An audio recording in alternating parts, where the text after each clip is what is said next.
This is Sarah McMann, UFC women's fighter, and you're listening to Justin Harvey. Hello, ladies and gentlemen. Justin Harvey here on the Justin Harvey Show. We have a spectacular show for you today, but before I get to that, I wanted to give you guys an update. Recently, I had Ernie Reyes Sr. on the show, and you guys wanted it. You guys asked for it, and on Tuesday I will be conducting an interview with martial arts sensation Ernie Reyes Jr. And we all know that I love martial arts, but it is finally time to actually debut, yes, I said debut, folks, a UFC fighter. And with me this morning, or this afternoon, wherever you may be, I have MMA sensation herself, Sarah McMann. Welcome to the show, Sarah. It's good to be here. How are you feeling today? Pretty good. Just regular day of training. Oh wow, that's amazing. You know, with this little show, Sarah, people tell me, they're like, you should get Sarah McMann on the show, and I'm like, I'll try. I'll do my best. So, I try to give my fan base what they want. So, well, that's good. So, and I've been watching some of your fights, not all, but some of your fights, and I got to say, very impressive. But before we get into your whole fights in UFC, can you give my audience a little bit of background on where you come from?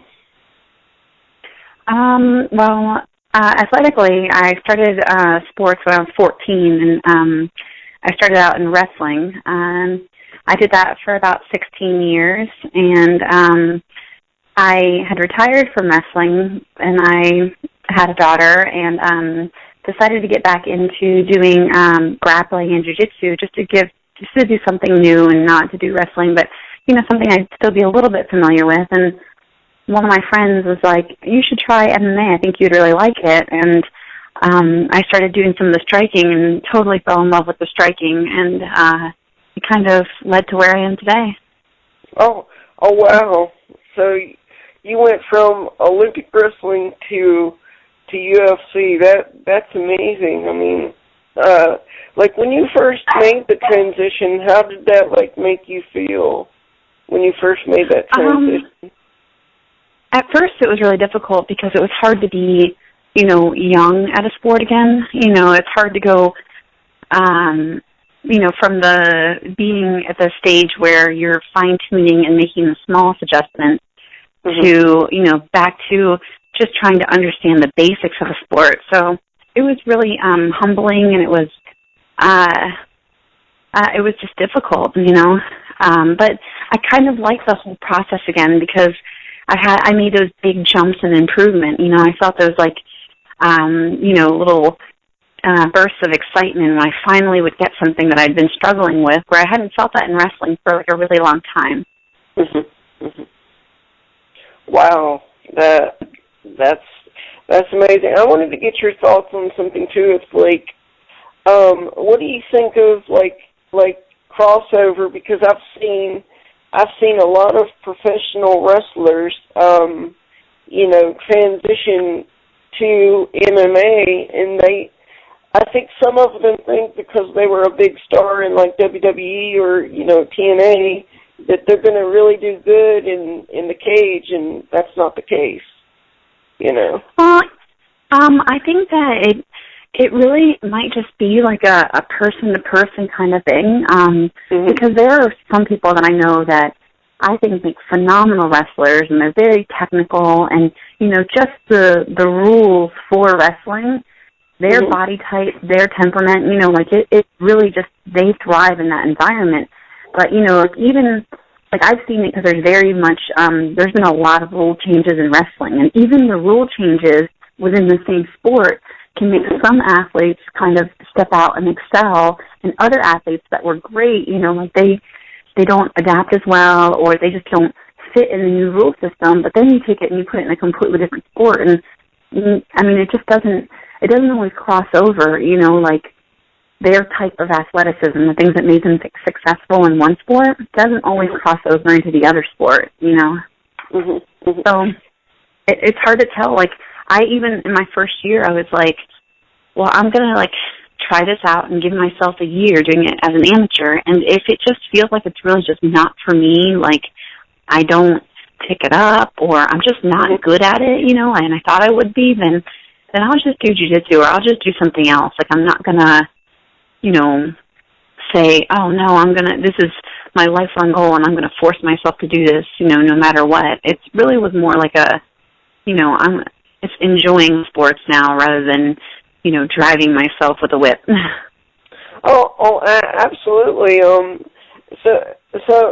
we'll get to the Rhonda Rousey fight here in just a second. But do you have any fights coming up that you're preparing for now? No, I haven't spoke with anybody about upcoming fights yet.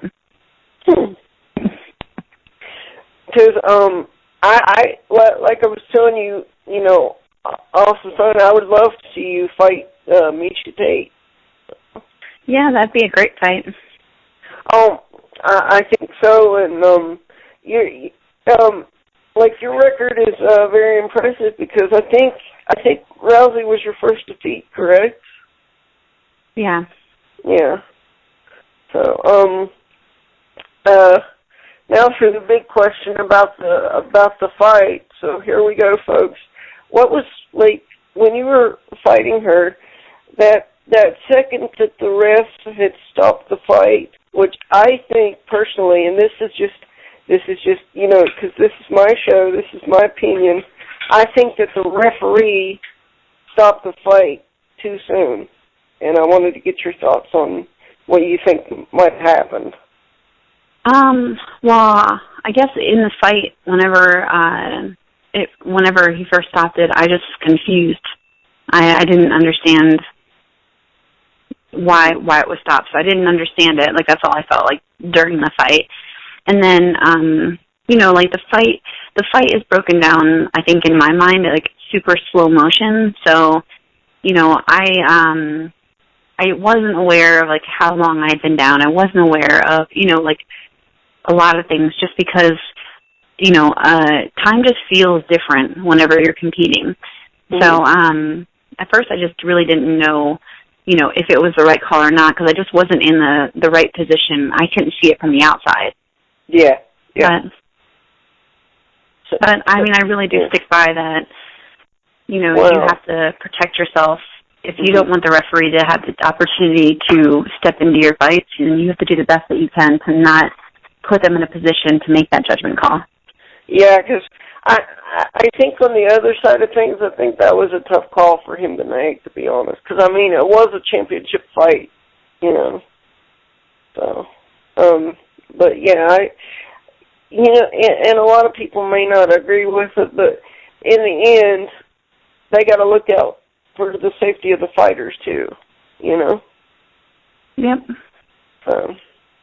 Because I remember when UFC first came out, UFC 1 and stuff, there was hardly any rules at all.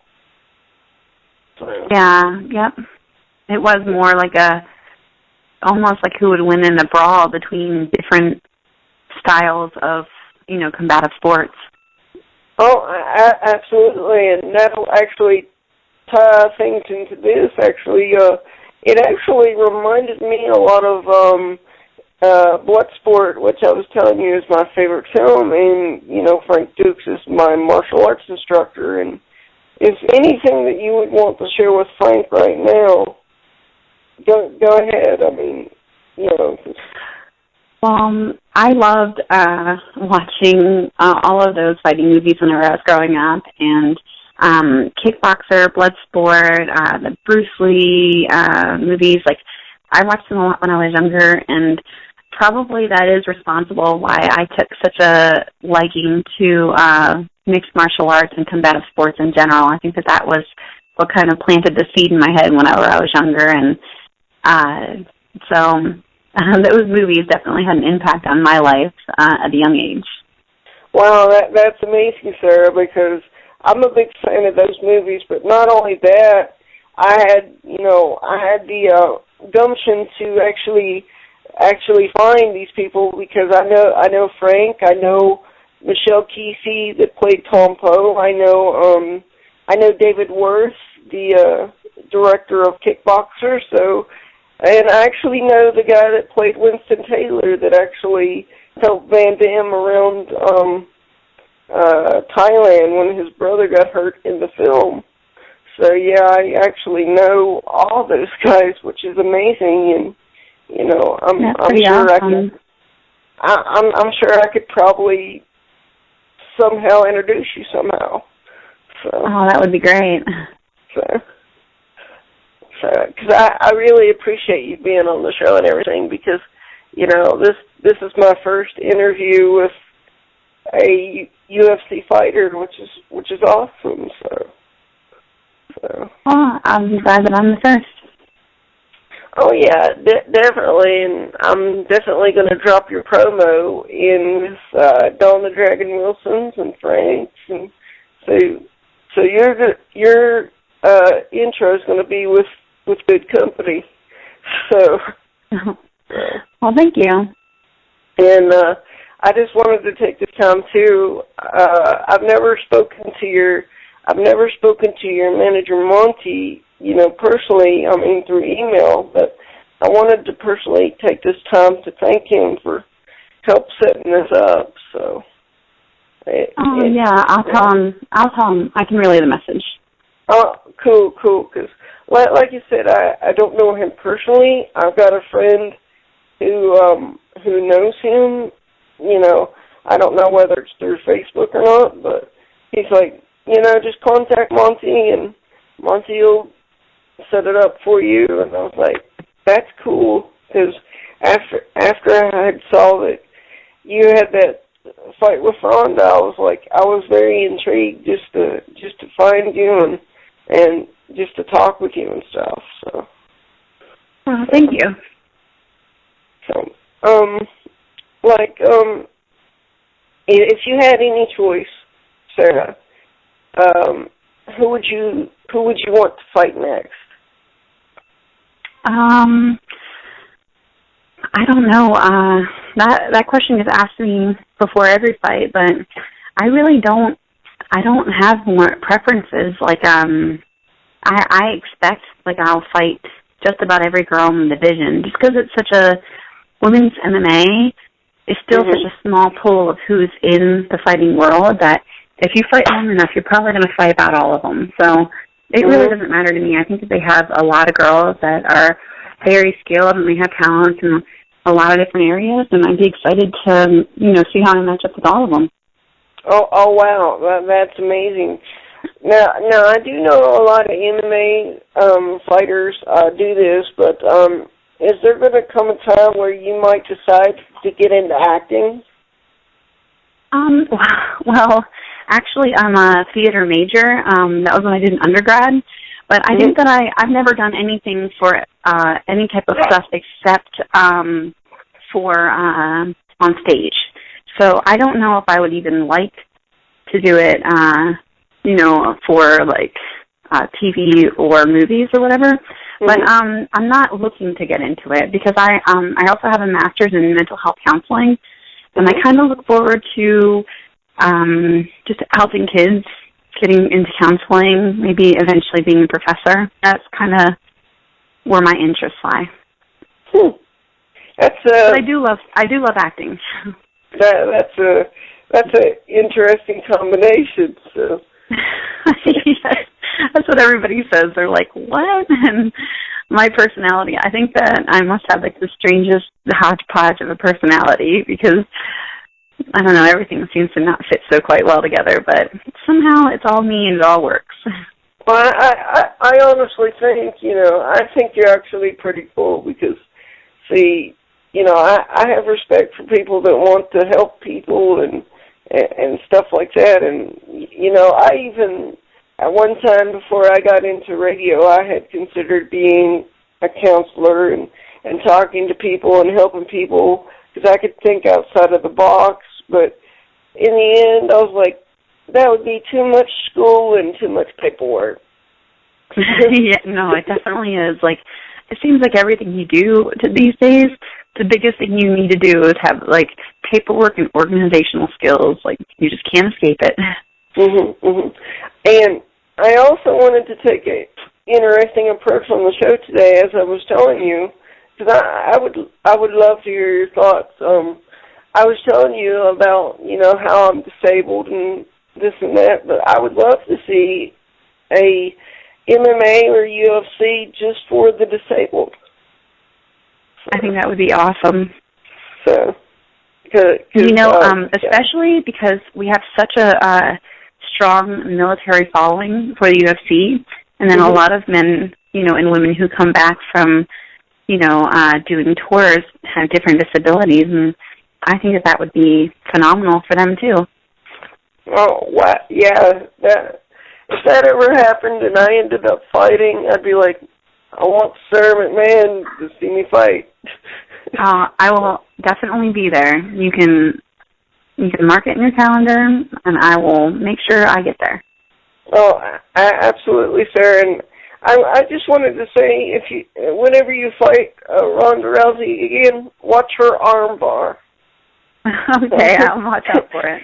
Yeah, because I know you're the professional here, but just watch her arm bar, because I've noticed with a lot of her fights, she likes to use that. So, I would avoid that if possible. Okay. Because I remember when she did that to Misha, and her arm was just wow. When she did that to Misha, wow. Yeah. Well, but let's see here. So we've covered acting. We've covered UFC. Actually, how did you get into UFC? Talk a little bit about that. Well, I signed with Strikeforce, and the UFC or Zuffa had bought Strikeforce out, and when they bought Strikeforce, they absorbed some of the men that fought for Strikeforce, and they let some of them go, and then they had a choice of whether or not to take on the women's division also, and they decided to. So my contract just transferred over. Well, it's a good thing that they didn't let you go. So. Yeah, no, that would have. Well, I don't know. Even if they had, I really believe that I would have just, worked my way back to where I am, and I would have had the same result either way. So, what is your training regimen? Talk a little bit about that. Well, I typically train twice a day. I typically like a technique or a lighter training session in the morning, and then I have my harder training in the afternoon. I have a combination of maybe jiu-jitsu techniques, ground and pound techniques, striking techniques, wrestling techniques. I mean, you kind of have to cover every base and learn, every different style when it comes to MMA. So, and then, like some of them are just going through learning the technical motions of the skills and learning how to defend them, and some of the practices are executing it live and either drills or just, actual sparring. So it kind of depends on how close a fight is and, what my coaches think are the areas that I need to work on. So that's how it usually goes. And then I have, conditioning, 2 days a week, strength and conditioning. So. Now, is there any time that you train a little bit differently, specifically for a certain fighter that you're going to be fighting? Do you change it up some? When you're fighting someone specifically? Yeah, I don't really change it, but I select out the moves that we feel would be the most effective against that person. So I think that you have to have like a pretty wide knowledge base just in general to be successful in MMA. And then, because 2 months is not really enough time, I feel, to completely learn a new skill and then do it under very high pressure. So basically what you're doing then is skills you already have, and you're just refining them, and you're just training your body to automatically do that whenever you need it. Wow. And I got to tell you, Sarah, you know, I talked to you for a few minutes on the phone before we started, you know, the show, and you're an awesome person. You're really down to earth, and I really respect that, because there are some people that make it in the UFC that are level-headed, but at the same time, like when they get big and famous and the cameras and all this, they're just, you know, they're not that sincere anymore. So. Yeah, I think that sometimes people start to believe a lot of the hype that is told to them and, you know, surrounds them.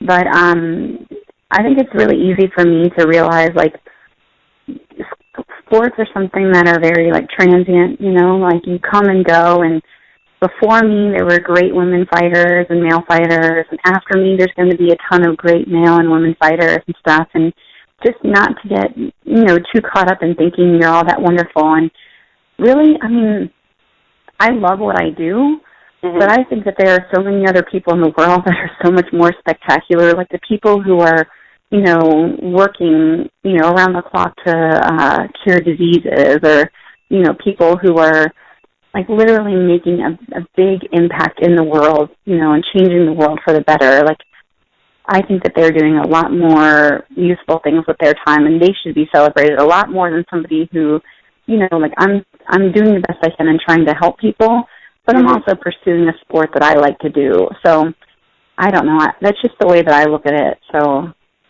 I don't think it's as big of a deal. But because they say it's really not a job if it's something that you love to do, and, you know, it's something that you love to do, just like with this radio show. I mean, you know, I'm not doing it out of personal gain. I'm doing it because I've always wanted to do radio. You know, I've always wanted to have, you know, like, my own show. Yeah. So. And I think that, you know, also goes to, like, the different ways that you're going to grow and expand, and, you know, like, maybe you have somebody that you look up to, that you like the way that they do theirs, and, you know, try to emulate their techniques, and, you know, like, there's a lot that goes into a radio show, more than people know. It's, you know, and so I'm sure that you are, like, trying to push your knowledge and be the best at it, just because it's something that you really care about doing. Oh, absolutely. And the difference with my show and a lot of other shows, there's a lot of radio show hosts that get, you know, celebrities every day, Sarah, but they have, you know, they have the financial backing, and then they'll have a producer that'll find guests for them. I'm kind of doing this, you know, I do have a little bit of help here and there, but I'm kind of doing this solo, making all the phone calls and putting the shows together and doing the interviews. So I'm kind of, you know, doing it all. So. Well, I think that then you'll be a great one-man show for a little while until it grows and you have that help. But, you know, at one point I was just a little girl wrestler in North Carolina that nobody wanted on the team. So we all have small beginnings. Oh, that's true, because like I said, I've had. And I'm sure you've had this through your life, but I've had, you know, people tell me I can't do something because I've got a disability, that I'm in a wheelchair, and you know, and I've even had people ask me, how did you fight in a wrestling match? And I'll be like, it was ground stuff, you know, and anything is possible. You just got to find a way. And usually when somebody tells me I can't do something that makes me want to go out and do it, actually. So. I think that's just like the spirit of a fighter, too, because, some people, when someone says you can't do something, they just believe it. Even if they're perfectly healthy and their mind is perfectly healthy, their body's perfectly healthy, they say, oh, you can't do it. And they just listen and say, oh, okay, I guess I can't do it. And, you just seem to be the kind of person that says, if I want to do something, I will do whatever it takes, and I will find a way to make it happen. And I think that is the most, interesting people in the world that get so much more done than anybody even imagined. I mean, at one point they said, nobody will ever go to the moon. They said nobody will ever, go below a 4-minute mile. So there's lots of things that everybody thinks our limitations are that, somebody went out there and decided that they weren't going to allow that to be their limitation. And so I'm rooting you on. I hope that you do really well. Oh, awesome, Sarah. That's great. And what is your favorite song to come to the cage to? Talk a little bit about that and why. I like Disturbed's Indestructible. I've come out to that. I've come out to different songs, and I actually kind of wanted to change the song just because I like to mix things up, but then I became superstitious, and then I was like, oh, I can't come out to a different one. And it's weird how you develop strange little superstitions whenever you are a competitor. But now I feel like since I didn't win my last fight, now I'm allowed to let go of that superstition and come out to any song. But basically for me, it's a song that kind of puts me in a different mind frame because like someone, especially as a counselor, knowing that I'm going out and that I'm going to, do damage to somebody else is something it's kind of a hard bridge for me to gap. It's not something that comes very natural. Like, I like to compete, and I like to win, and I like to dominate and control people's bodies like I did in wrestling. But in MMA, you actually are, in doing so, you will be, hurting them.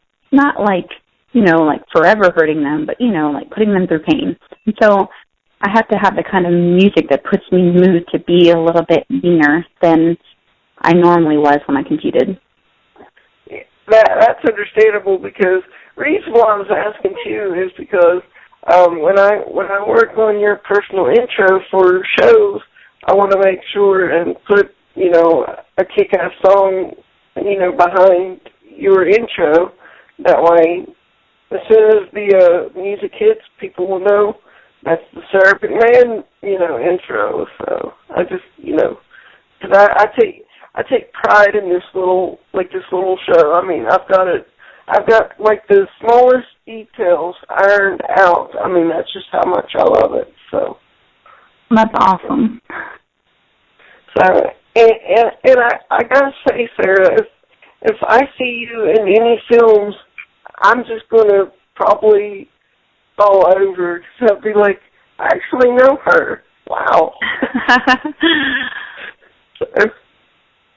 And see what the future holds. Oh yeah. And are you a Ninja Turtles fan as well, or? Am I what? Are you a Ninja Turtles fan as well? I'm a little bit of a Ninja Turtle fan. I wouldn't say I was. That's awesome. That's amazing. Can't go wrong with that, folks. So, but if you could start in any type of film, what type of film would you like to do? It could be drama, it can be action. What would you like to do? I think I would like something that was more drama rather than action. I know it sounds strange because I'm physically fit, so it probably would make more sense, but I don't know. I think that I would like something that tapped more into the acting skills, rather than just blowing things up and having cool one-liners. Just for me personally, I think that having a lot of depth to a character would be more enjoyable. It's more challenging. Yeah, instead of having like a 15-second cameo where you're just in there for 15 seconds and you say one thing and then you're done. Yeah. But, I am so glad that you're in UFC and you're doing what you're doing, but do you ever get tired of, like, I'm not saying the publicity part of it, but do you ever get tired of the cameras and getting asked all these questions? And, you know, do you ever get tired of that? I don't think it's like I like so much get really tired of it. Is that I miss the time that I could be spending with my family. You know, like that, because like before fights, it's a stressful time. You know, like, and you're training very hard, and so you're a lot more tired, and you just don't have a lot more patience for everything. And the time that you do have downtime, you want to rest. And you want to spend with the people that kind of take your mind off of it, and that, you know, that you love. And then when I have like a lot of media obligations in that time, that's when I get a little bit more frustrated, because I'm like, I'm training all the time, I'm thinking about this all the time, and the last thing I want to do is talk about it some more, you know. But I mean, like I said, it's something you have to get used to, and it's part of the job. But really, I just miss my time with my family. They're like the most important things in the world to me. So if I choose between sitting around talking about myself or hanging out with my family, I would choose my family every time. Oh, wow. That's amazing. Now, are you a city girl or are you a country girl? Because me, myself, I'm a country boy. I live out in the country where there's cows and horses and, you know. I grew up in Pennsylvania and Maryland, and at one point I think I really was more of a city girl. But especially now that I've had my daughter, I think I'm a lot more of a country girl. I like the slower pace. I like that it's, you know, like less people, more safe. People are just, you know, more courteous and helpful, and, you know, they kind of watch out for each other a little bit more than they do in the city. And so I would consider myself more of a country girl now. And was your family shocked when you got into UFC, or were they very supportive? What was their reaction when you entered in the cage? They were supportive. I think because they know I'm kind of like you when I said, you know, like that I'm pretty stubborn. When I want to do something, my family knows that I want to do it, and I'm going to do it. But they won't be sad when I retire. They'll be happy to not, you know, have to worry about me getting injured in practice and, you know, and injured in my competitions and stuff. So it's really like, they're like, even my best friends, they're like, we're happy, you know, we love you, we want you to pursue your goals and all that good stuff. But man, our hearts will just, you know, be a lot less stressed out whenever you're not competing anymore. Oh wow. So in your life, Sarah, who was your biggest, your hero? Who was your biggest influence? Let's see, like athletically, or yeah, I mean, like to where to how you got to where you are today. What pushed you to do so? Well, I've always been very. I've always looked up to John Smith.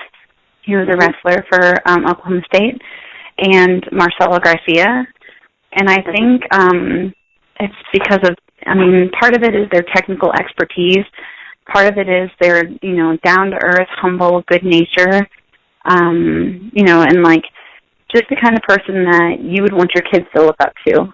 So I think they're the people that when I get around them, I could be around great athletes, I could be around movie stars, I could be around all kinds of different people, but, you know, I become a little bit more shy and a little bit more like a little schoolgirl when I'm around them more than I do anybody else. Mm-hmm. Mm-hmm. That's amazing, Sarah, and I got to tell you, don't be surprised if you meet me one day and you see me wearing all this Sarah McMann T-shirts and have a Sarah McMann sticker on my wheelchair. I mean, it's just. I mean, I'm becoming a big fan of yours, actually. Well, thank you. Because I mean, I've been studying you, maybe not a long time, but in a short amount of time, and you've accomplished a lot. So. I hope so. So, and I just feel sorry for somebody that tries to decide to jump you on the street. I hope they wouldn't. I don't walk around looking like I have a whole lot to steal in my wallet. I wear comfortable clothes. I'm like in sweatpants and a t-shirt, so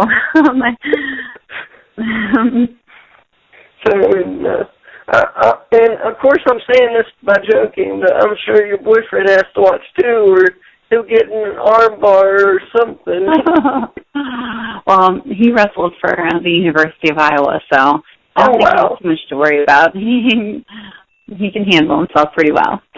Oh wow! So if your daughter ever says, I want to be a fighter and I want to do this, mommy, and do that, so I'd say you'll probably be, supportive of her just as your family was supportive of you. So.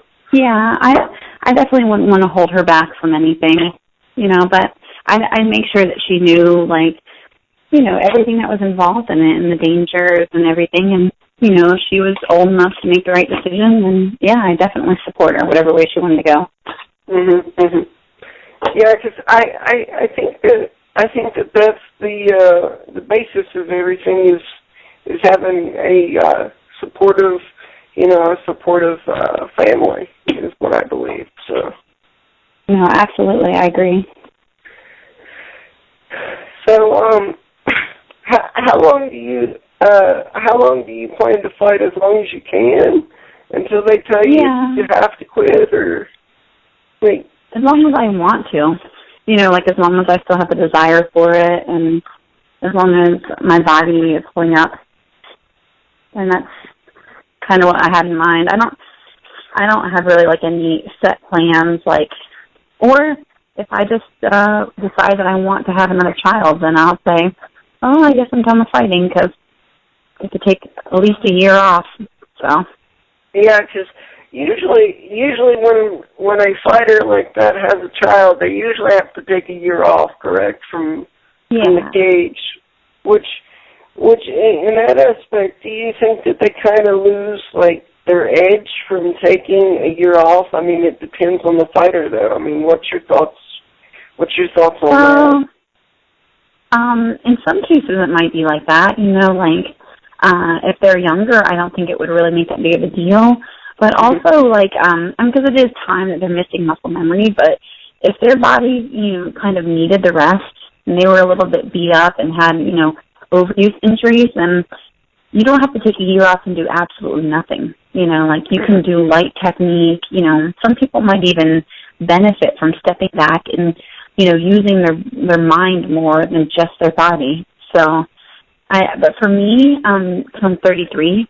It would be, it would be I couldn't take a year off and then come back, because I just probably would be losing even more athleticism, on top of losing sleep from having a new child, and my responsibilities would just be divided too thin. So for me, it would do that. But I don't think if a girl got pregnant at 22 and wanted to start a family, that wouldn't affect her career, I think. Wow. Now, does this happen a lot? Do you have a lot of fans that'll see you somewhere? Let's say, for example, I don't know if you have a Walmart where you are, but if say you walk into a store and somebody recognizes you, do people run up to you and say, "Can I have your autograph?" and picture? Yeah, that happens sometimes. I think that because I've lived here for 8 years, and they knew me a little bit through wrestling, and they knew me, a lot of people already know me, so it's not like they're seeing me for the first time. But it happens if I go to Charlotte or different places like that. Yeah. That's amazing, Sarah. And also, I would probably be one of those people, but the difference with me is, my legs wouldn't get tired since I use a wheelchair. I could chase you as long as I needed to. But well, that's no fair. I know, right? Yeah, I've got a humorous side, Sarah, so you got to overlook me. So because I think, like, if you can laugh about your disability or your certain illness, I think that shows, character. You got to have fun with life because life is so short. So. Yeah, and, I completely agree with that because, like some people, we're all given something, like we're all given different things. And, like I've had, like, a lot of different, traumatic emotional events, and you've had a traumatic physical things to overcome. But I really think in life, at some point, all of us are handed something like that, and that is a part of life. And, how you deal with it and how you handle it, kind of determines who you are. And it really is like where your attitude and how you approach it comes into it. So some people, and not saying anything, but some people have a harder time handling those things, and they just kind of crumple within themselves, and that's unfortunate. Like I wish more for them. But, it's something that they have to do themselves. But, it is very nice to meet somebody else who, just has a good fighting spirit and takes the most positive approaches and doesn't set their limitations. Like, it's refreshing to meet somebody else like that.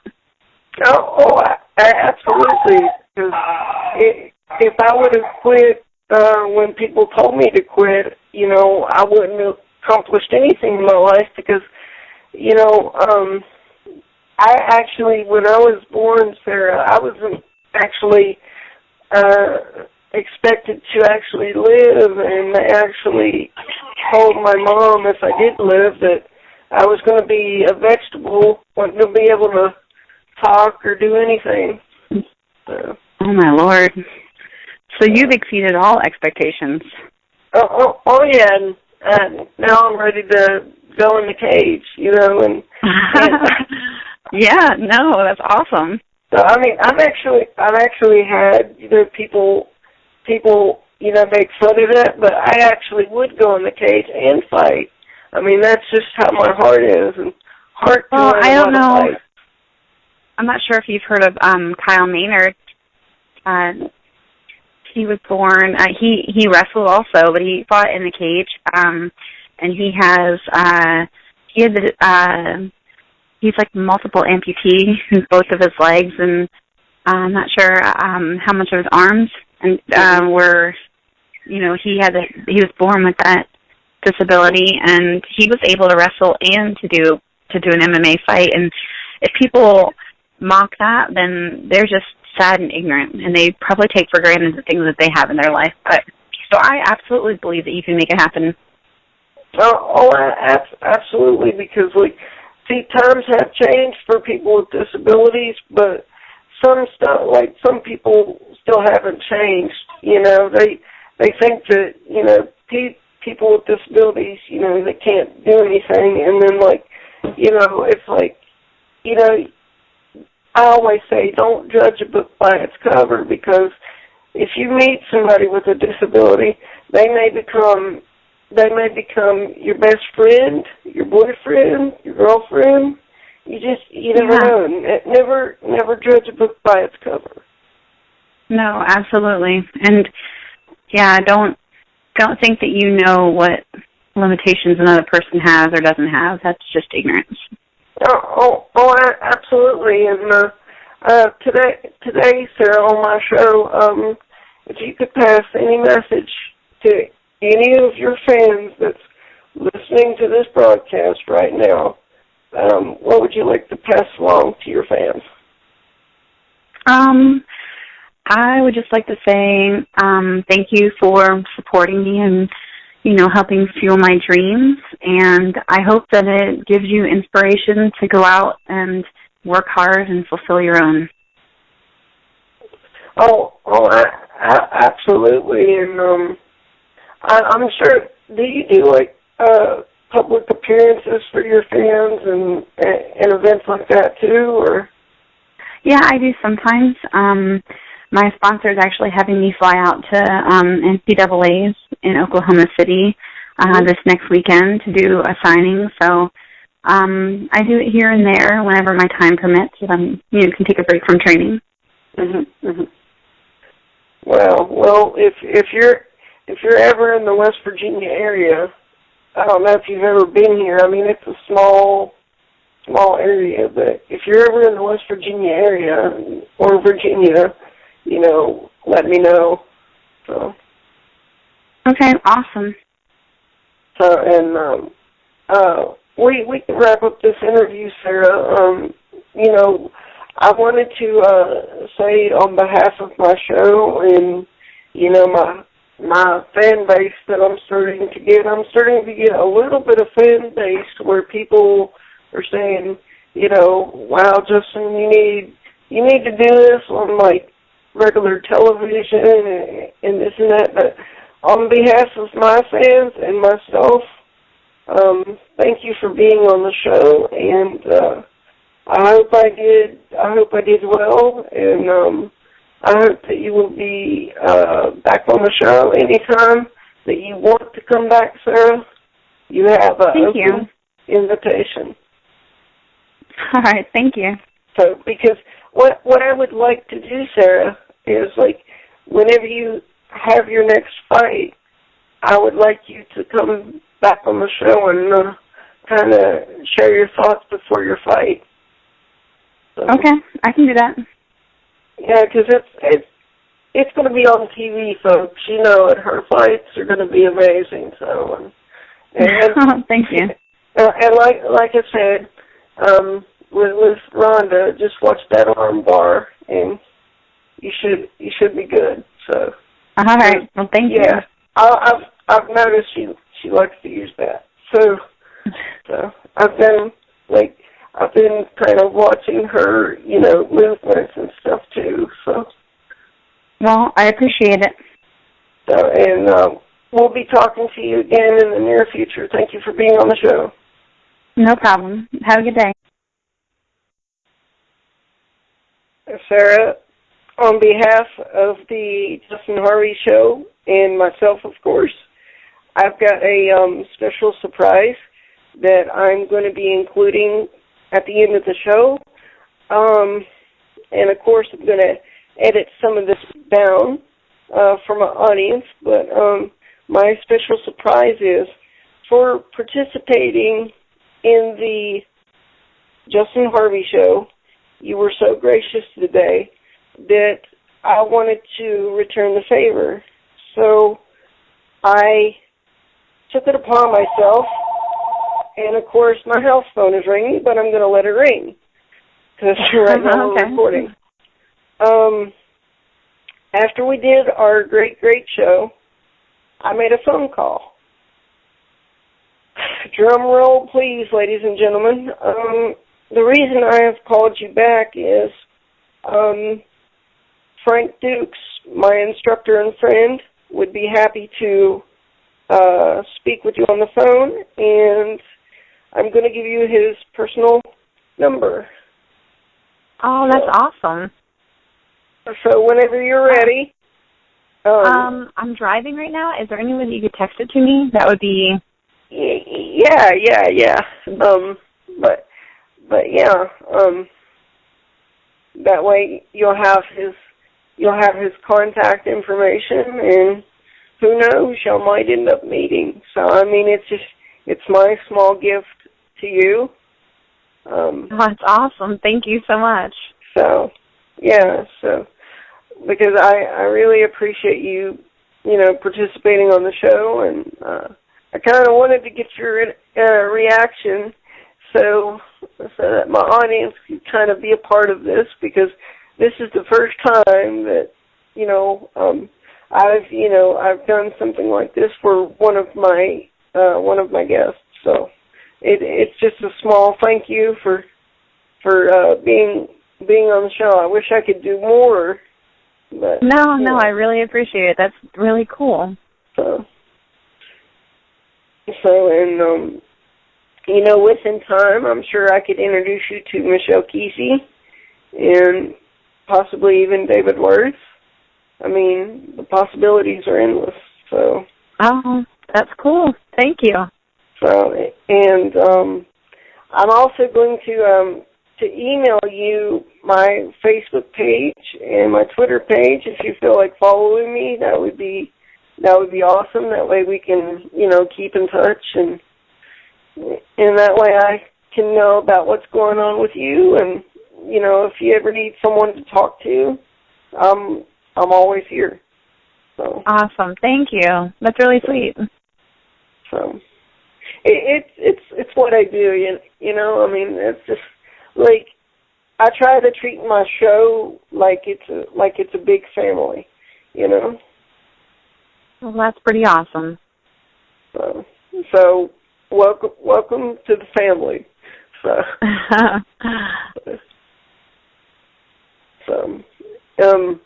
And I hope you have a wonderful day, and try not to knock out too many people today. I'll try. Well, at least without getting paid for it first. So yeah. All right. Well, thanks a lot, and have an awesome day. You too, and I'll be texting you. So be ready for that. So. Okay. Thank you. You're very welcome. All right. Bye-bye. Bye.